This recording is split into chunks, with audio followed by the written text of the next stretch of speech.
Yes, I know scrum halves all deserve this, but keep it in the parking lot. Rappy! Hello and welcome to the Rugby Update. Bit of a disclaimer, I got even sicker after last week's video, so I did not watch a whole lot of rugby. And then I got even sicker, so I didn't write a script. Most of today's stuff will be off the cuff. You might even see the laptop come out every once in a while. Maybe next week will be better. To the games.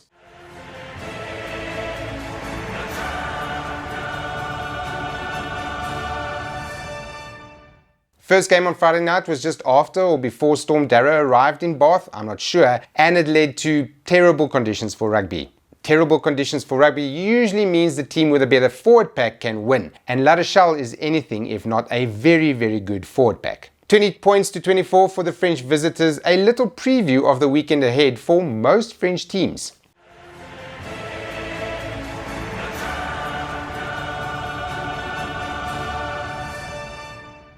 First kickoff on Saturday was between Clermont and Benetton, and I didn't even know this game was happening. And neither did Benetton, seemingly, because they did not score a single point. Clermont just mauled and mauled and mauled in not as bad conditions to take the game away from them. 28 points to 0 means Clermont are probably through and Benetton are probably out. I don't know. How does this format work?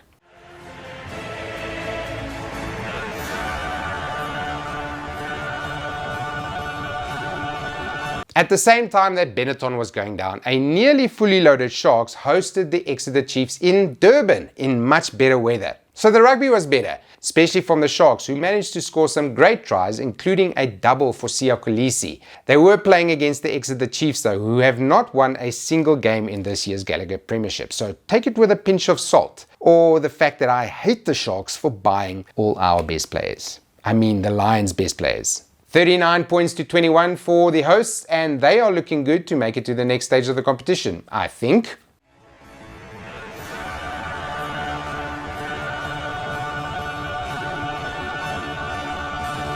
Premiership champs Northampton Saints hosted Castres just a little bit after that, and they put up a big score in slightly better conditions than the day before. Soon to be leaving, Trocchio Augustus scored 2 tries, and then Henry Pollock just refused to go down until he went over the line in a very good score. 38 points to 8 in a big win for the Saints, and I don't really have a problem with their badge.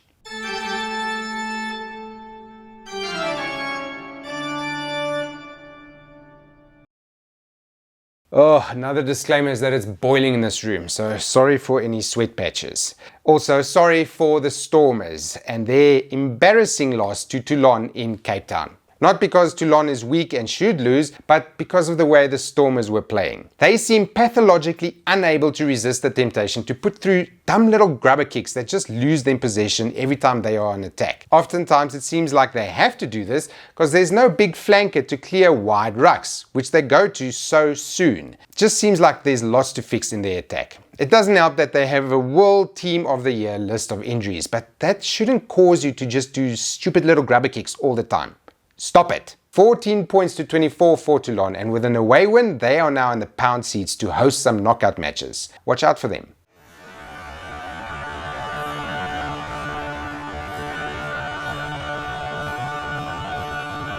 I did not watch the Munster versus Stade Francais game, but I did see the WWE highlights coming out of it. Stade Francais totally lost the plot and went full pro de deux on the Munster players. Probably because Peter Omani was there calling them shit doucetoirs or something.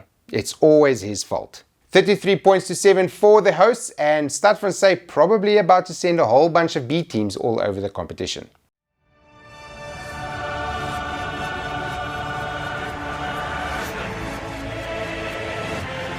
The Saracens hosted the Bulls at the same time, and I did catch that game on and off. It looked to me like Jamie George was having the time of his life, as they racked up a nice big score against a whole bunch of Bulls players that have been overseas for 9 weeks in winter.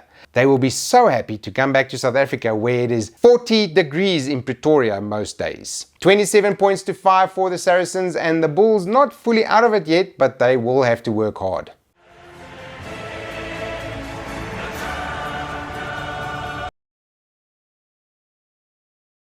Late on Saturday, the Glasgow Warriors hosted the Sale Sharks. And I'm sorry, you are not going to be a European champion with a star on your crest if you look like a traffic cone. So it made sense that the Warriors smashed the Sharks. 38 points to 19 for the champions of the Erk, and the Sale Sharks now in my bad books because they are buying Marius Lowe apparently.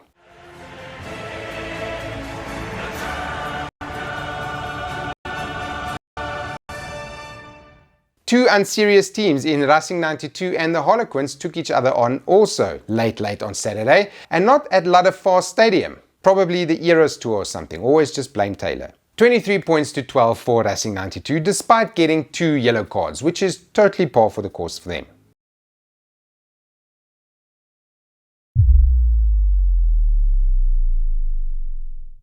And then on Sunday we had 3 teams probably most likely to win this championship against 3 teams less likely. First up we had Bordeaux taking on the Leicester Tigers in Bordeaux, which looks like a bucket list type of place to go watch rugby. Le Beep Beep continued his great form from the Autumn Nation series, and now he's got Jalibert and Pinot with him as well to just cause all kinds of havoc. 42 points to 28 for Bordeaux, and just a sign that some of these French giants are going to be very hard to beat. If you want more evidence of French giants being unstoppable, how about Toulouse absolutely destroying Ulster? Now that Intermark and Chocobares and DuPont are all back together with that monster pack, they are looking almost better than most international sides. 61 points to 21 now, the high bar set in the competition, and Toulouse's shirt might need more space for stars one of these days. Finally on Sunday, the Bristol Bears managed to frustrate Leinster and the ref at Ashton Gate. Things were equal, if a bit scrappy for most of the game, until this lot came onto the field. Then it was tickets for the hosts from Bristol. 12 points to 35 for Leinster, and they too now on the pound seats to host a whole bunch of knockout games, which doesn't matter for them, as we all know. And that was the Champions Cup, where all the glorious sides beat all the medium glory sides. But what about all the low glory sides? Well, they play in the Challenge Cup, which has a brown accented website which lets you know what type of rugby you're watching. Now, I really didn't watch these games, so I'm going to have to go off the laptop. Please excuse me. The Dragons lost to Montpellier at home, which makes sense. Montpellier is just down here because of their bad karma, not because of their budget. Gloucester beat Edinburgh at home, which makes sense. Edinburgh have been up and down this year. Bayonne beat the Scarlets. I didn't even know this match was happening. Black Lion of Georgia beat Van, who've been taking a few big scalps in the top 14 this year. Lyon beat Cardiff Rugby at home. You would think Lyon should be able to walk this competition with their budget. Then Connacht beat Zebre. That's just a URC game. Pau beat the Newcastle Falcons, even though the Falcons have been beating the Saracens, which makes them better than the Bulls. The Toyota Cheetahs drew against Perpignan in Amsterdam, and then afterwards they could all go for a nice coffee. And then finally there was a reminder that this is real life and the bad guys often win.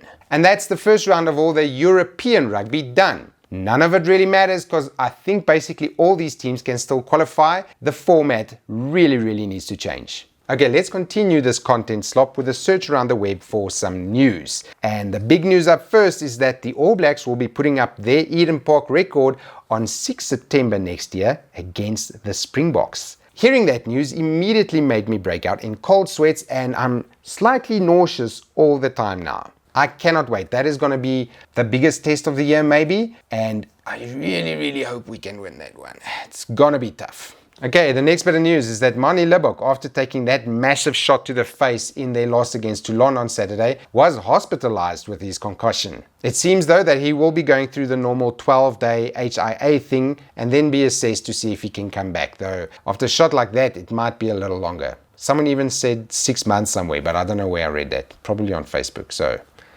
disregard.